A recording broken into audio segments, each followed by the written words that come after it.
এই দেখেন এইখানে আবারও আনিকা মিলন মুনা মেকআপ নিচ্ছে। মেকআপ টেকআপ নিয়ে কী করবে জানেন? ওই রুমে এসি আছে, এসি রুমে যা বসে থাকে। দিন শেষে 40-50 হাজার টাকা নিয়ে সে চলে যাবে। এই যে প্রতিদিন আপনি আসেন সেটে, আমি এখন এখানে এই যে প্রতিদিন আসেন সেটের মধ্যে আমি এখন এখানে টিকটক ভিডিও করব। দেখেন মানুষের হাউস ব্যবহার করে, মানুষের থেকে টাকা নিয়ে, তাদের শর্ট ফিল্মে কাজ না করে সে কী করে? টিকটক করে। এই যে প্রতিদিন আসেন, বসে থাকেন, 12 ঘন্টা 10 ঘন্টা শুট হয় নাকি আরব ভাই? ফিরি বসে এই যে কামলার সাথে বসে রাখছে। আপনারা কাজ করেন, আমি মানি, আপনারা তো অনেক কাজ করেন, এই জন্যই তো হয়।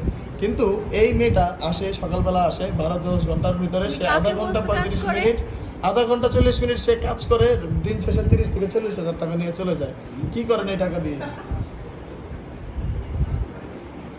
দেখেন, এই দেখেন স্বর্ণের এগুলো, এই যে হারাম টাকাগুলো কামাচ্ছে, হ্যাঁ, এই যে ফাও টাকাগুলো কামাচ্ছে, এটা কে দিছে আপনাকে? আমি কিনেছি। হ্যাঁ,